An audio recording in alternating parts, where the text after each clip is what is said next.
great to see all of you here today, and it feels like with each visit to every school and each visit at a conference or professional development activity that goes on in our state, it becomes more and more like a reunion of great educators. So I am very, very grateful for the design team, because I think that Adam has pointed out very well the work that's going on in New Hampshire. And I know for some people sometimes, one of the things we've learned is that communication, even in a small state, is very complex.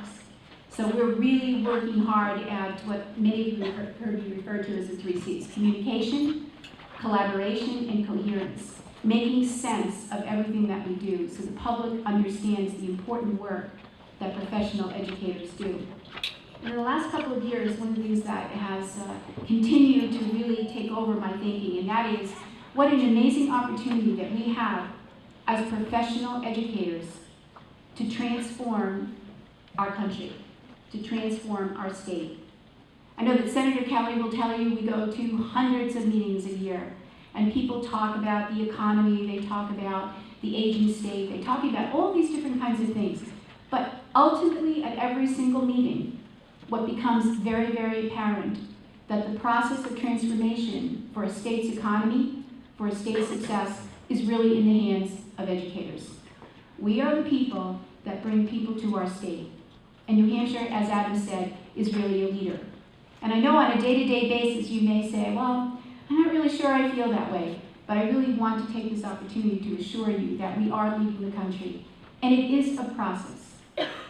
So all too often what I hear is there's so much going on, just so much. And I remember myself as a teacher, a lifelong teacher, kind of feeling the same way, that every time I turned around, an administrator would say, we're going to do this, or the reading specialist would say, let's do this, or another administrator would say, let's do this. But I think what's really important, what we really want to be able to communicate today, is that there is a lot going on, and there is an urgency, and it is in our hands. And how we go about moving that process, it's not overnight, it is a process. So with that, I really sort of want to update people where we are, and let you know that we've been working very, very closely with our professional organizations in our state, your organizations, as well as working with groups in our state that provide intensive professional development. And one of the goals of the network strategy is to pull it all together, is to make sure that every educator in this state has access to high quality professional development, and that you are aware at all times what is available to you to support the very complex work that you do. And I can tell you that there is no underestimation of the complexity of the work that educators do. And one of the goals that I think our state should have, and that is to get the public message out to the state that human growth and development is the most complex issue any society deals with, and it is in our hands. So this is kind of evolved into sort of a story over the last couple of years, and that is we meet with the superintendents on a monthly basis. We have great superintendents, great leaders in our state, great educators, and they challenge every day. I get lots of challenges, as you can imagine. So one of the things was to get back to, well, how do we put this whole thing together in such a way that people are not overwhelmed? It's a really, really tough job to be able to take everything that's going on and present it into a model that assures us that it's doable, as Adam said. So we created this house. Now, some people were sort of, Adam's like, oh no, Commissioner, not the house. So we said, well, we're doing the house, Adam. And so what I think is really important is when you look at this house, the very, very root of this house is the kind of thing we're talking about. What's the future of learning outcomes? And then what goes into that in the work that we do every day? So first and foremost, the college and career readiness standards. That, as you saw in the video, it is about the future of children. It's about our future, making sure that every student is competent. Now, from an educational perspective, over the last 5 years, we know that the term all is constantly being used. And there are still people that do not believe that all children have the right to access quality education, and that all children have the right to have preparation for their future. So the word all becomes absolutely essential in the everyday language of educators. So understanding college and career readiness standards, giving students the opportunity to make choices, starting right at kindergarten, becomes a very important part of our conversation in our schools. The second element is the educator and leader support. Now, I really want to emphasize, and there are several people here that can validate this, that New Hampshire was a national leader in the educator evaluation and leader evaluation process. I can validate that we were the only state that early on in the process, when the threat of teacher evaluation was moving through our nation, that we were the only state where 67 stakeholders came together across all elements of our work, including parents, policymakers, leaders, teachers, outstanding educators in our state, and higher education, to have a deep conversation about what our state expects from teachers. And started with what are we and how are we going to define what an effective teacher is. It was a deep conversation. And I will say that that conversation resonated throughout the country, that every educator had a responsibility to define what would an effective educator look like based on the values and principles of that state. 3 years into that process, we looked at national research, we looked at what other states were doing, we looked at New England, we looked across the nation, and we did. We defined what our expectations are for an effective educator and an effective leader. We were the only state where the principals organization, the professional organization, took into their own hands the competencies that they were looking for effective leaders. So early on in the process, we owned it. It no longer is a threat. It's part of the process. We have high expectations for our educators, and it's a comprehensive model. Melinda mentioned about higher education. We have all 15 preparation programs represented in our state here today that are dealing with teachers and leaders. They have made a huge commitment to the State Board of Education to repair and to close the gap, to prepare teachers for what the complexity of our schools, the programs that we're embarking on, the kinds of work that we're choosing to do, and also to prepare leaders to be bold and courageous, to take on that leadership role.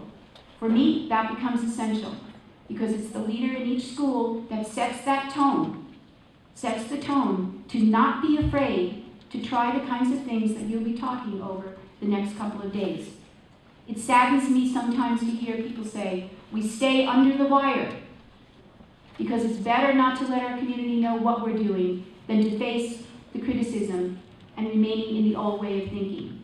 So for those leaders, and for those of you in this audience today that are choosing to take that process on, it's really, really critical to our state. So in the House is the evidence of learning, and then all of you I know are deeply engaged in data.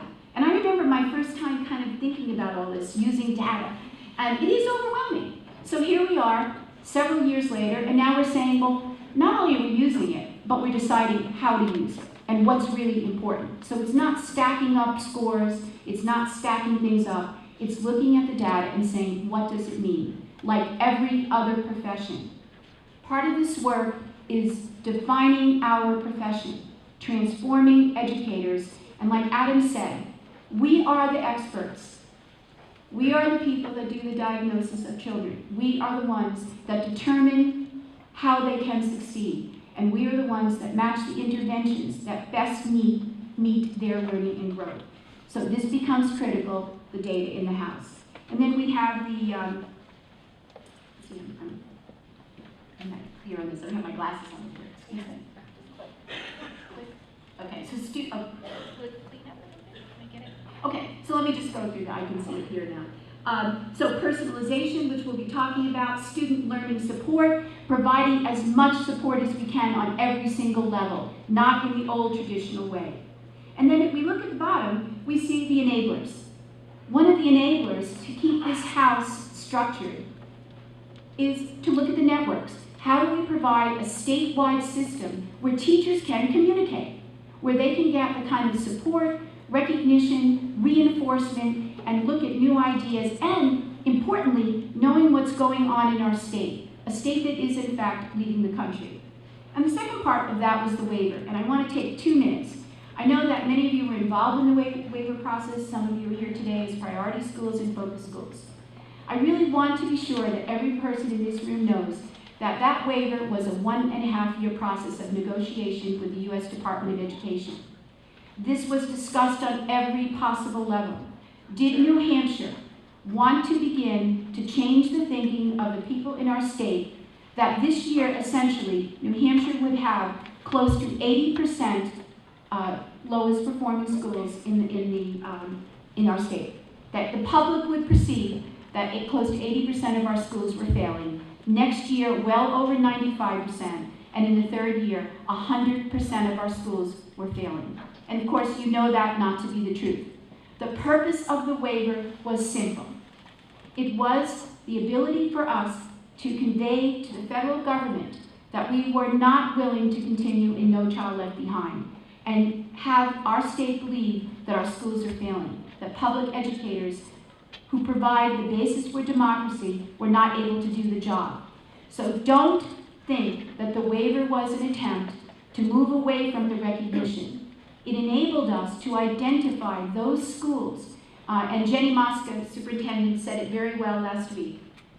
Priority schools are those schools that need our greatest support, technical assistance, because those children and those teachers in those schools deserve the best our state has to offer. Our focus schools, again, don't be surprised. Those schools who have high-performing students have a gap, possibly in special needs, in English language learners, and some great poverty issues. The message for the waiver was simple and clear, that New Hampshire cares about their children. I need your help here, because in the last few weeks, some people have said, well, maybe we should have just left the list. Maybe we should have identified our failing schools and put them in an order. It's a bad message, and I'm counting on every educator here to recognize that this waiver enabled us to begin the transformation process. We need you to give that message. Finally, at the very base of the house are the 4 things that you are all familiar with. We want to be able to use data. We want to be able to look at the Common Core, the transformation of the college and career readiness standards. We want to look at student assessment and standards, and we want to be able to focus on our priority schools. This was the house. So, we got rid of the house. Okay? You remember this, but so the house was a simplistic way of communicating ideas. But the goal still is for all of us today is to say, well, where are we going? What is the future? Are we just going to keep trying new things? No. What we're going to do is we're going to look at, oh, this should be in here, but we're going to get away from AYP designations. We're going to move into looking at support for students.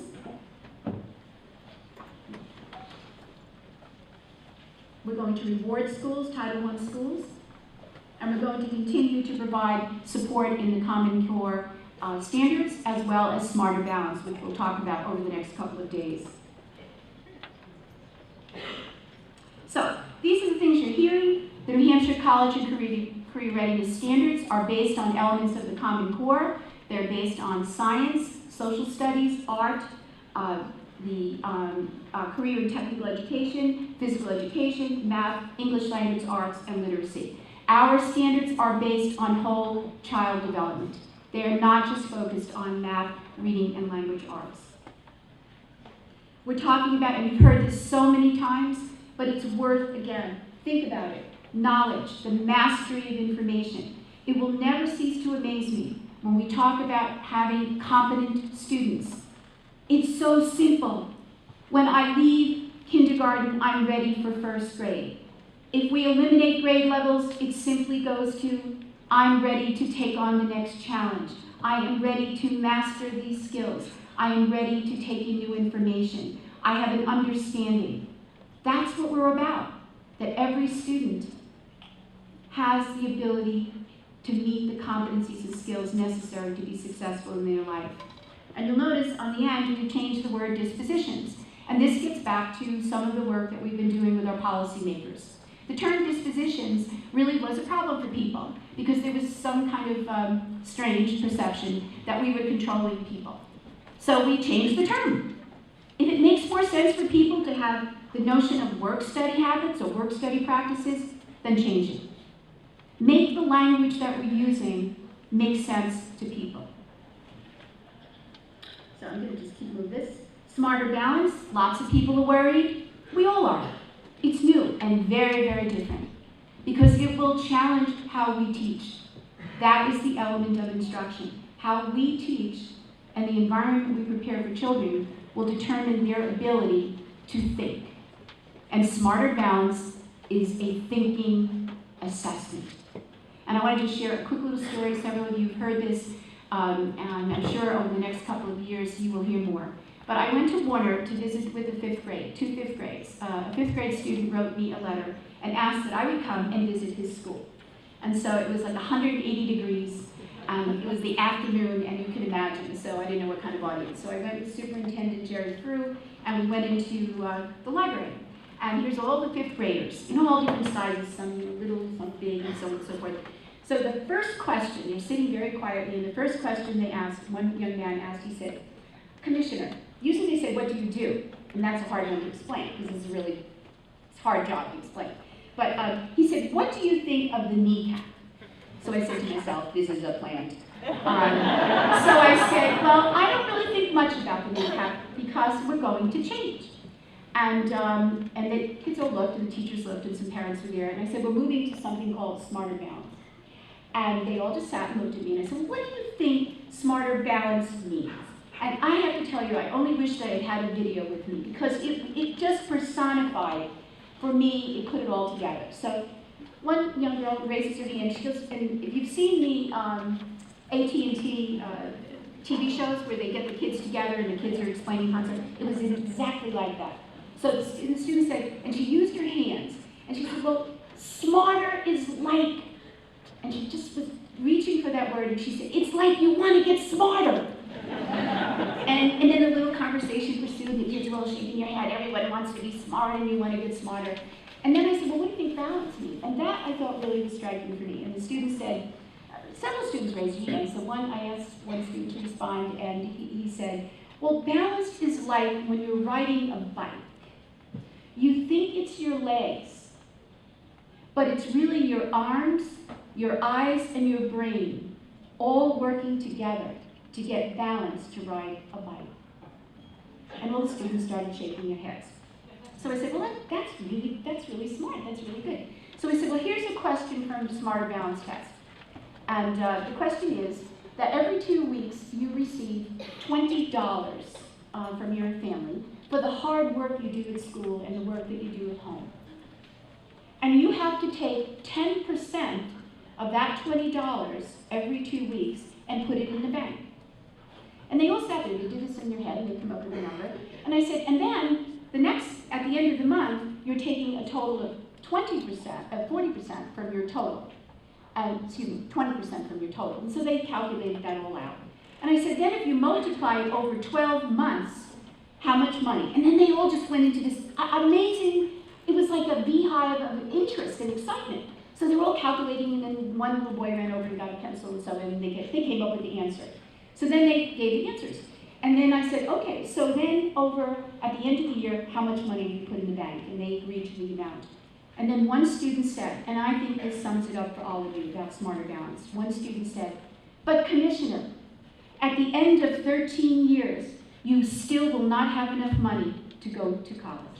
Because if you look at the science, and this is important, I worry about educators, because you all feel that every day everything changes. But if you were in medicine, or you were in law, or you were in engineering, or any other profession, things are changing amazingly fast. And when the human body and the human mind have equal weight in our society, all of us will be better for that change in our process. We're looking at the SAT for 11th grade. We've heard this over and over again, the Smarter Balance, the best assessment for our high schools. We have huge discussions going on in the state, and I hope many of our high school participants today and parents will participate in this. There is a possibility that we'll do kneecap one more year beyond what we had originally stated, possibly. There's a lot of national pressure to get another year to prepare people, and if that decision is something that our department can weigh in on, and our policymakers, we certainly do everything we can to support an extension. So, Smarter Balance will occur in the spring of 2014, seems like around the corner. We've had several districts, schools participate in the pilots. We'll be getting information back about how our students did, and we might be wonderfully surprised. It is a concern about the electronic element of the assessment. It is designed to be computer adaptive, and the nice part about Smarter Balance is it tells us what children know rather than what they don't know. That's a key change in education. We're moving from a deficit model to a model of understanding the capacity and ability of students. So I'm not going to go through this. You're going to hear about it. I'm just updating you on the changes. This is the principal evaluation model. Bob Manzo, Karen. So I should know our names in the paper every day. They'll be talking more about that, and it's great. It's so exciting. But this is not overnight either. This is what we're thinking principals need to look like and work with their teachers. So it's a really exciting opportunity. Title I schools, you notice this will do that over here. 20% weight on student achievement. We haven't even really defined how that's going to look yet. Don't be afraid of it. Each Title I school has an opportunity to define how you want to weigh student achievement, student growth. It's in your hands. What an amazing opportunity to set that protocol into place. Teacher evaluation, I can't imagine there's a person in our entire state, educators, getting to know people as I have, and that is we need to have practice that helps us to understand learners and learning. We need to have deep content knowledge. We have a huge professional responsibility, an ethical responsibility. In the hands of all of us is a moral imperative that we prepare children for their future. Changing instructional practice, you'll hear a lot about that. And then finally, it's all about student learning. There's no ifs, ands, or buts. It's about students. And the 20%. So, just to tie things up, you can read this, but the business of schools is to invent tasks, activities and assignments that the students find engaging and that bring them into profound interactions with content and processes that they will need to master to be judged for their education, their competency, their ability. Really important. I hope I will never hear again over the next number of years a teacher saying, I have tried new engaging things. I am trying to be creative. I am not getting the support in my school. I am not getting the support from the school board, and I am not getting support from my administrators. I hope that that statement will never be heard again in this state. It's in the hands of every teacher and leader to change these processes that engage students in their learning. These are all going on. Education is like a graphic equalizer. Imagine it for 1 minute in your mind. It's up and it's down all the time. It depends on the music we're playing. It will never get simpler. So there are only 3 ways to improve student learning to scale. First, you raise the level of the content. So yes, we have all these concerns about the Common Core, but every one of you in this room knows, and if you've looked at that Common Core, you know that they are standards that give us an understanding of where children need to be over 13 years. Not every student will get there, but it gives us a platform to work toward. You can increase the skill and knowledge of teachers, and thanks to our higher education group, they get it. They understand the need for deeper preparation. And you can increase the level of students' active learning of the content. You need to do all 3. But that's it. That's it. Those 3 elements. Everything else is purely instrumental. Everything that's not in the instructional core can only affect student learning and performance, in some way influencing what goes on inside the core. Schools don't improve through political and managerial incantation.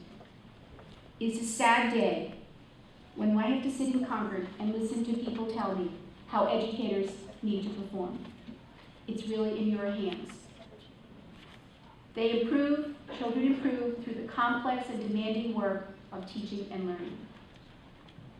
The instructional core we're going to be talking about provides a relatively simple way to structure. We move from the house to what we believe to be an even clearer structure. So focus on three things in our work. First and foremost, not first and foremost, but equally, meaningful content and skills, instructional quality, and student engagement. Those are the three that we are continually engaged in. Rich task. We're getting closer at defining what is a rich task. For me, it's simple.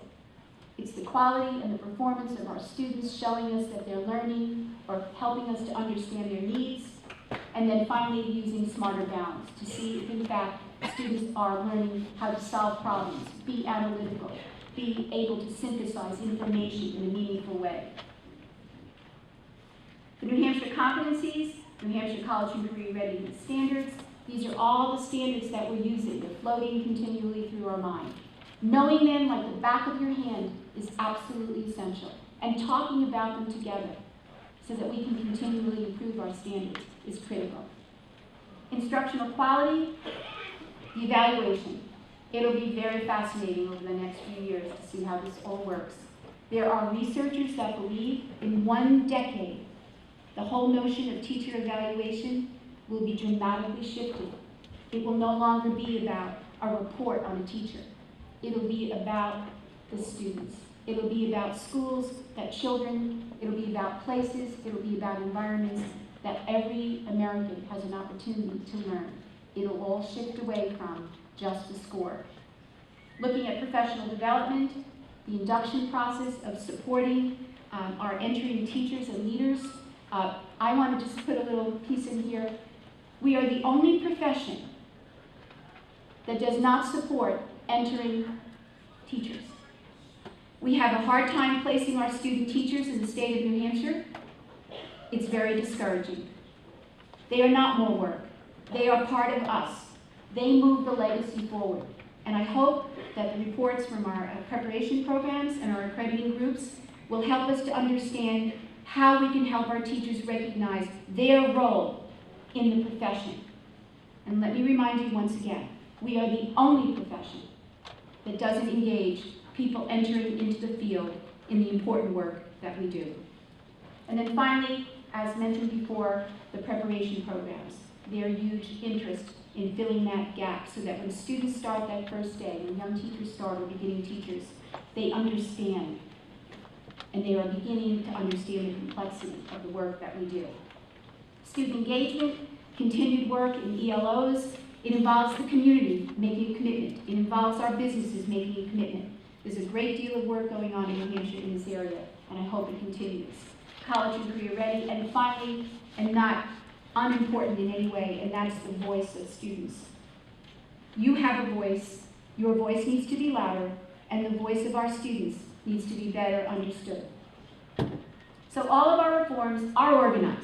So when you feel like, oh my gosh, not another thing, I'm asking you to carefully look at the triangle. And if you feel that something doesn't fit in that instructional core, you may be correct. It's another wasted effort. But if it is another intervention, one that will work for a child that has not been utilized before, and it helps them master content, then you have the moral obligation to know that intervention and to work with others that are proficient in those interventions. We need to get out of our classrooms and get away from the isolation that all of us have felt and sometimes feel today as educators. These reform efforts are all interdependent, and they're all your professional commitment. Okay, thank you.